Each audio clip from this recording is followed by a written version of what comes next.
الرحیم۔ انجینئر مرزا کو سننے والے کون ہیں؟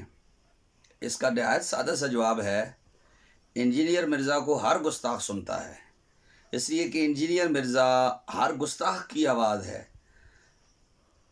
بینک کے اندر ڈاکہ ڈالنے والے کا سب سے بڑا دشمن جو ہوتا ہے وہ گارڈ ہوتا ہے، اور وہ اسی کو ختم کرنے کی کوشش کرتا ہے۔ اسی لیے دیندار لوگ، علماء، اولیاء کرام، صالحین، یہ ہر اس کے مخالف اور دشمن ہوتے ہیں۔ ہر ایک بندہ ان کو دشمن رکھتا ہے جو دین پر ڈاکہ ڈالنا چاہتا ہے۔ اسی لیے اس کا یہ فرسودہ نعرہ ہے کہ بابے تو کوئی شے ہی نہیں۔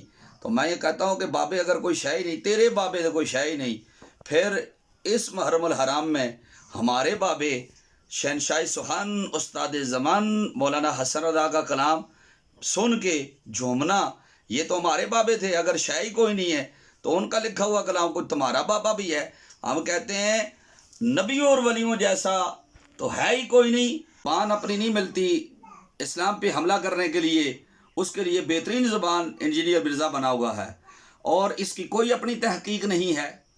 اس نے مناظروں کی کتابوں میں سے جو اقتباسات تھے ایک کے دوسرے پر اعتراض، وہ لے لیے جن کا کوئی سر پاؤں ہی نہیں تھا، اور اس کے بیس کے اوپر اپنا نیا فرقہ ایجاد دے دیا، اور ہر گستاخ کو اس کی زبان اچھی لگی۔ اور پھر یہ کہنا کہ جی فالوور زیادہ ہیں، فالوور تو شیطان کے بھی بہت زیادہ ہیں، پیروی کر رہے ہیں۔ فالوور کا مطلب ہوتا ہے پیروی کرنے والے، پیروی تو شیطان کے کرنے والے بھی بہت زیادہ ہیں، تو پھر شیطان کو بھی مان لیا جائے گا۔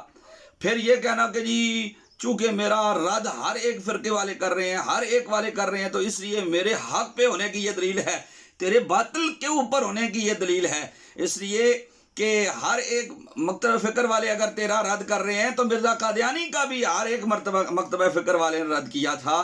جس مکتبہ فکر میں دیکھو تو اس کا رد ہوا، اور تاجدار گوڑرا پیر میر علی شاہ رحمہ اللہ جیسی ہستیاں اس کا رد کریں، سیدی اعلیٰ حضرت امام اہل سنت جیسی ہستیاں اہل سنت میں اس کا رد کریں، ادھر غیر مقلدین میں احسان اللہ ظہیر ان کا اسراء اللہ تسری رد کرے، عطا اللہ شاہ بخاری رد کرے، اور دوسرے جو ہے نا انور شاہ کشمیری دیوبند میں اس کا رد کرے، تو یہ تو ہر مکتبہ فکر والوں نے اس کا رد کیا تھا، کیونکہ وہ ایک فتنہ بن کے ابھرا تھا۔ تو بھی ایک فتنہ بن کے ابھرا ہے جس کی ہر مکتبہ فکر والے رد کر رہے ہیں۔ میں مرزا کو کہتا ہوں، مرزا یاد کر، جس وقت تو مشین ملا نمبر 1 میں میلاد کے جلوس کی تیاریاں کرتا تھا، اپنے ہاتھ سے جھنڈے لگاتا تھا، جھنڈیاں لگاتا تھا، اپنے ہاتھ سے بانس لگا کر اس کے اوپر لڑیاں لگاتا تھا، تیرے لیے کروڑ ہاتھ درجے وہ لمحے بہتر تھے۔ آج تیرے فالوور ہونا یا تیری فیم فالوئنگ ہونا یہ تیرے لیے ہلاکت کا سبب ہے، اس لیے کہ اللہ تعالیٰ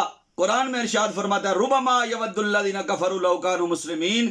تجھے تنہائی کے اندر کبھی کبھی یہ سوچ آتی ہوگی کہ وہ لمحے کتنے حسین تھے جب تیرے فالوور نہیں تھے، تجھے کوئی جانتا نہیں تھا، لیکن تیرا ایمان اس وقت محفوظ تھا، تو نے فہم فالوئنگ کے اندر کسی کو چھوڑا ہی نہیں۔ انبیاء اور اولیاء تو ان جیسا ہے ہی کوئی نہیں۔ مرزا گستاخ، تیری تو کوئی اوقات ہی نہیں، تو کوئی شے ہی نہیں۔ اللہ تعالیٰ عقیدہ حق اہل سنت و جماعت کے اوپر زندگی اور موت